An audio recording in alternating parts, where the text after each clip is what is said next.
Hello buddies, welcome to toppers TNPSC. இந்த வீடியோவில் நம்ம ப்ரீவியஸ் இயர் கொஸ்டின் பேப்பரை நம்ம டெஸ்ட் மாரி பார்த்துருவோம். வாங்க இந்த வீடியோக்குள்ளே போகலாம். இதேமாரி ஒவ்வொரு பாகமாக வரும். இது பாகம் 3. இரு வினைகளின் பொருள் வேறுபாடு என்ன அப்படின்னு சொல்லுங்கள். சீரிய அப்படி ஆகிய இரு பிள்ளைகள். இதற்கான சரியான விடை என்ன அப்படின்னா ஆப்ஷன் டி, பெருமை பெற்ற கோபம் கொண்ட. சீரிய அப்படின்னா முதல்ல இருக்க சீரியாவுக்கு பெருமை பெற்ற, இரண்டாவது இருக்கிற சீரியாவுக்கு கோபம் கொண்ட. இரண்டாவது, இரு வினைகளின் பொருள் வேறுபாடு ஈந்தாள் ஈன்றாள். ஈந்தாள் ஈன்றாள். இதற்கான பொருள் வேறுபாடு என்ன அப்படின்னு சொல்லுங்கள். இதற்கு சரியான விடை ஈந்தாள் அப்படின்னா கொடுத்தாள்னு அர்த்தம். ஈன்றாள் அப்படின்னா பெற்று எடுத்தாள் அப்படின்னு அர்த்தம். அடுத்த கொஸ்டின்,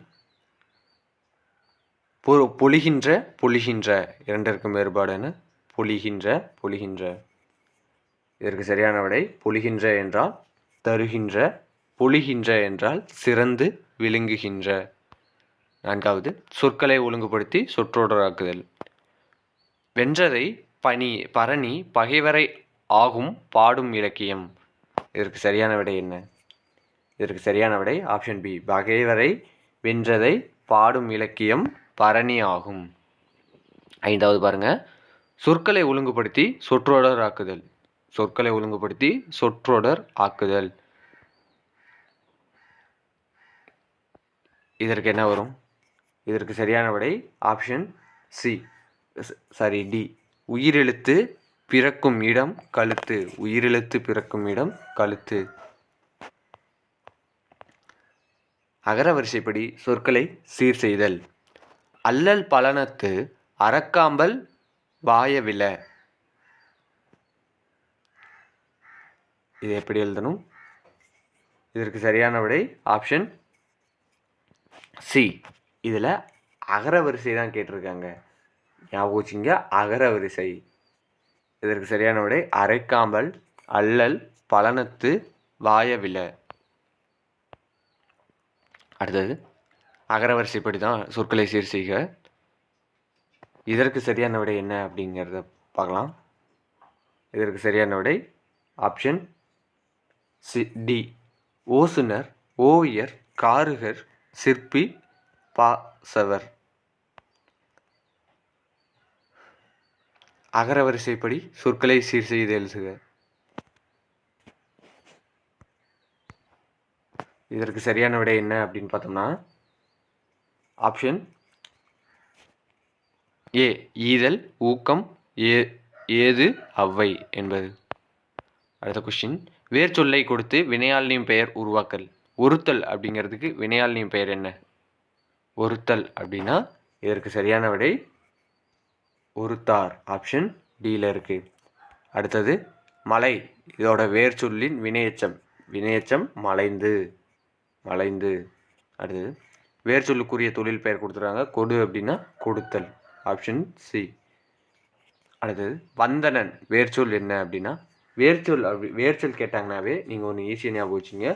ஒன்று ஏவல் வினையாக வரும். ஏவல் வினைனா நீ அதை செய் இதை செய் அப்படிங்கிற மாரி, அதுதான் ஏவல். இன்னொன்று கட்டளையாக வரும், கட்டளை. அப்போ இதற்கு என்ன வரும்? இதற்கு சரியான விடை வா. அடுத்த கொஸ்டின் போகலாம். வருக. இதற்கான வேர்ச்சொல் என்ன? வருக இதற்கான வேர்ச்சொல். இதுவும் வந்தனன் மாரி இருக்கா? அப்போ இதற்கு என்ன? வா. வருகனாலும் இது வினைமுற்று, ஞாபகம் வச்சிங்க. இது வினைமுற்று. வந்தனன் அப்படின்னா வருக அப்படிங்கிறது வினைமுற்று.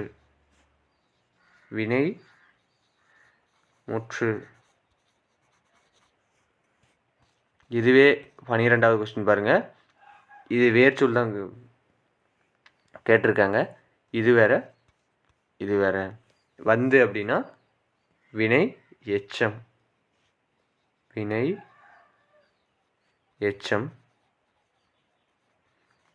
இதையும் ஞாபகம் வச்சுக்கங்க. அடுத்த கொஸ்டின், ஒரு பொருள் தரும் பல சொற்கள். நிலவு என்றால் என்ன வரும்? திங்கள் சந்திரனா, மாதம் பிறையா, நிலா அறிவா மதி அறிவா? இதற்கு சரியான விடை ஆப்ஷன் சி, திங்கள் சந்திரன். திங்கள் சந்திரன் என்பது சரியான விடை. திங்கள் சந்திரன். நிலவு என்றால் திங்கள் சந்திரன். அடுத்தது ஒரு பொருள் தரும் பல சொற்கள். அடிவகை கொடுத்துருக்காங்க. இதில் எது வரும்? அடிவகை என்ன?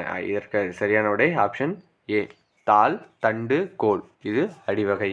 இது 10th புக்கில் 10th நியூ புக்கில் ஃபஸ்ட்டு லெசனே இதுதான். ஃபஸ்ட்டு இயலே இதுதான் கொடுத்துருப்பாங்க, பார்த்துக்குங்க. அடுத்தது ஒரு பொருள் தரும் பல சொற்கள். உரைக்கிணறு, ஊருணி, அகழி, அணை. இதெல்லாம் ஒரு பொருள் தரும் பல சொற்கள். இதில் அந்த ஒரு பொருள் என்ன அப்படின்னு பார்த்தோம்னா, இது நீர்நிலை வந்து குறிக்கிறது. நீர்நிலை. உரைக்கிணறு, ஊருணி, அகழி, அணை இதெல்லாம் நீர்நிலையை குறிக்கிறது. அடுத்த கொஸ்டின், ஒளி வேறுபாடு அறிந்து பொருள் வேறுபாடு ஒளி மற்றும் பொருள் வேறுபாடு அறிதல். அமைதியான டேஸ் தேவை. அமைதியான டேஸ் தேவை. உறக்கமா, துறக்கமா, துறக்கமா, உறக்கமா? மொத்தம் மயங்கொலி பிழைகளை கொடுத்துருக்காங்க. இதில் எது வரும்? இதற்கு சரியான விடை உறக்கம். Option C. எந்த ரா அப்படின்னு பார்த்துங்க, ரானா கடைசியாக 17வது எழுத்து தான் வரும். 17வது மெய் எழுத்து. அடுத்து இலை இலை இலை. ஒளி வேறுபாடு அறிந்து பொருளை பொறுத்துக்க. இலை இலை இலை. இதற்கு சரியான விடை ஆப்ஷன் ஏ, செடியின் இலை மெலிந்து போதல் நூல் இலை. செடியின் இலை. எந்த இலைக்கு எந்த இலை வரும்னு பாருங்க. இந்த இலைக்கு செடியின் இலை. இந்த இலையை வச்சு கண்டுபிடிச்சிருங்க. இன்னொரு இலைக்கு மெலிந்து போதல், இன்னொரு இலைக்கு நூல் இலை. அடுத்தது பறவை ஒளி வேறுபாடு இருந்து பொறுத்துதல். இதற்கு என்ன வரும்? முதல்ல இருக்கிற பறவைக்கு கடல், இரண்டாவது இருக்கிற பறவைக்கு புல். புல் அப்படின்னா இது ஒரு கம்பூல் பறவை அப்படின்னு சொல்லுவாங்க. அதனால தான் புல் அப்படிம்பாங்க. கம்பூல் பறவை, கம்பூல் பறவை அப்படிங்கிற ஒரு பறவை இருக்குது. அதுக்காக தான் இதை சொல்லுவாங்க. இது ஒரு வகையான பறவை. அடுத்தது ஆங்கில சொல்லுக்கு நேரான தமிழ் சொல்லை எழுதுக. Demand draft. இதற்கு என்ன வரும்?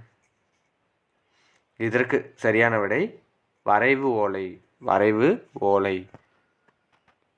செக்குனா காசோலை. கடன் அட்டை அப்படின்னா கடன் அட்டைக்கு கிரெடிட் கார்டு.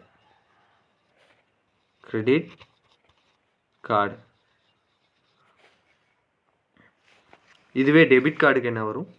Debit card. அதற்கு என்ன வரும் அப்படிங்கிறத கமெண்ட் செக்ஷனில் சொல்லுங்கள். அடுத்தது போகலாம். வீடு எங்குள்ளது என்ற வினாவிற்கு இப்பக்கத்தில் உள்ளது என்று கூறுவது என்ன விடை அப்படின்னு கேட்டிருக்காங்க. இதற்கு சரியான விடை சுட்டு விடை. அடுத்தது சரியான மரபு சொல்லை தேர்ந்தெடுத்து எழுதுக. சோறு டேஸ். சோறு உண் வருமா, சாப்பிடு வருமா, பருகு வருமா, தின் வருமா? சோறு உண்டா வரணும். சோறு உண். சந்திப்பிழை அற்ற வாக்கியங்களை கண்டறிக. இங்கே சந்திப்பிழை உள்ள அற்ற இரண்டை பார்த்துக்கணும். சந்திப்பிழை அற்ற அப்படின்னா இல்லாதது அப்படின்னு அர்த்தம். உள்ள அப்படின்னு சந்திப்பிழை உள்ள அப்படின்னு கேட்பாங்க. அப்போ என்ன போடுவீங்க? இதில் குதிரை தாண்டியதா வரும்படி சொன்னானா? இதற்கு சரியான விடை ஆப்ஷன் 2 மற்றும் 3 வந்து சரி. சந்திப்பிழை அற்றன்னு கொடுத்துருக்காங்க. அப்போ இல்லாதது குதிரை தாண்டியது, வரும்படி சொன்னான் ஆகிய இரண்டும் தான் சரியான விடை. அடுத்தது மரபு பிழைகள் ஏற்புடைய ஒளி மரபினை தேர்க. ஆடு டேஸ். ஆடு கத்தும். யானை பிளிரும்.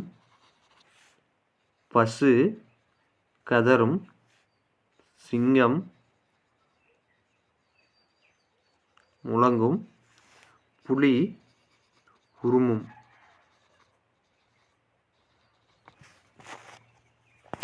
அடுத்தது போலாம். குலை வகையை தேர்ந்தெடு. பொருந்தாத சொல்லை கண்டறிதல் குலை வகை. இதில் என்ன வரும் அப்படின்னு பார்த்தோம்னா இதற்கு சரியான விடை ஆப்ஷன் பி. அது அழியல். அழியல் என்பது தவறான விடை. இது ஒரு பழம் இருக்குன்னா அந்த பழத்தோட ஸ்டேஜை குறிக்கிறது தான் இந்த அழியல். அடுத்து நீர்நிலை பெயர் அல்லாதது பொருந்தாத சொல் இளஞ்சி, கேணி, கோட்டி, கூவல். இதற்கு சரியான விடை ஆப்ஷன் டி. கோட்டி என்பது. கேணி, இளஞ்சி, கூவல் இதெல்லாம் நீர்நிலை பெயர்கள். இது 9th புக்கில் இருக்குது. 9th புக்கில் இது இருக்குது, படித்து வச்சுக்கோங்க. அடுத்து பொருந்தா சொல்லை கண்டறிதல் பால், பசு, காளை, வண்டி, எருது, உழவு, ஆடு, வண்டி. இதற்கு சரியான விடை ஆப்ஷன் டி. ஆடு, வண்டி என்பது. அடுத்து எதிர்ச்சொல்லை எடுத்தெழுதுக. இடும்பை என்றால் எதிர்ச்சொல் தருக. இடும்பை எதிர்ச்சொல் தருக. இதற்கு சரியான விடை ஆப்ஷன் பி. அது இன்பம். இடும்பை என்றால் அதற்கு நேர்ச்சொல் என்ன அப்படின்னா துன்பம். துன்பம். அதற்கு எதிர்ச்சொல் இன்பம். இங்கே எதிர்ச்சொல் தான் கேட்டிருக்காங்க, நேர்ச்சொல் கிடையாது. பொருள் தருக கேட்கல. அடுத்தது எதிர்ச்சொல்லை எடுத்துருக்கு. அணுகு என்றால் என்ன? அணுகு என்றால் நெருங்கு. இங்கே எதிர்ச்சொல் கேட்டிருக்கிறதுனால அது விலகு என்று வரும். விலகு. அடுத்த கொஸ்டின் போகலாம். நீருலையில் என்னும் சொல்லை பிரித்து எழுதுக. நீருலையில் என்னும் சொல்லை பிரித்து எழுதுக. இதற்கு சரியான விடை என்ன? இதற்கு சரியான விடை ஆப்ஷன் சி. நீர் கூட்டல் உலையில். அடுத்த கொஸ்டின் செயல் கூட்டல் இலக்க என்பதனை சேர்த்து எழுதுக. இதற்கு சரியான விடை செயல் இலக்க. எந்த ஆப்ஷன் வரும் அப்படின்னு பார்த்தோம்னா ஆப்ஷன் ஏ. ஆப்ஷன் ஏ தான் வரும். செயல் இலக்க. இன்னொரு செயல் இலக்க இருக்கு பாருங்க. இந்த செயல் இலக்க போட்டக்கூடாது. எந்த லா கொடுத்துருக்காங்க அப்படிங்கிறது முக்கியம். அடுத்தது சரியான விடையை தேர்க. விண் கூட்டல் உண்டு விண்ணுண்டு. பண் கூட்டல் அலகு பன்னலகு. விண் கூட்டல் அலகு விற்பலகு. நூல் கூட்டல் அகம் நூற்பகம். இதில் சரியான விடை எது அப்படின்னு கேட்டிருக்காங்க. இதற்கு சரியான விடை ஆப்ஷன் பி. பன்னலகு அப்படின்னு தான் வரணும். விண் கூட்டல் உண்டு விண்ணூண்டு அப்படின்னு கொடுத்துருக்காங்க. இங்கே குரில் நெடில் வேறுபாடு இருக்கு பாருங்க. விண் நுண்டு அப்படின்னு வந்திருந்தா இது கரெக்டு. விண் நுண்டு. விண் நுண்டு. நூண்டுன்னு வருது, நுண்டுன்னு வந்திருந்தா இது கரெக்டு. நூண்டுன்னு வர்றதுனால இது தவறு. பன்னலகு அப்படிங்கிறதுல பண் கூட்டல் அலகு பன்னலகு. இது சரி. அடுத்து நூல் கூட்டல் அகம் நூற்பகம்னு வருது. இது ஓரளவுக்கு மேட்சிங் ஆகுது, ஆனால் இது தவறு. விண் கூட்டல் அலகு விண் அலகுன்னு வரணும். விண் அலகு. இதோட இந்த வீடியோ முடியுது. அடுத்த வீடியோவில் சந்திப்போம். நன்றி.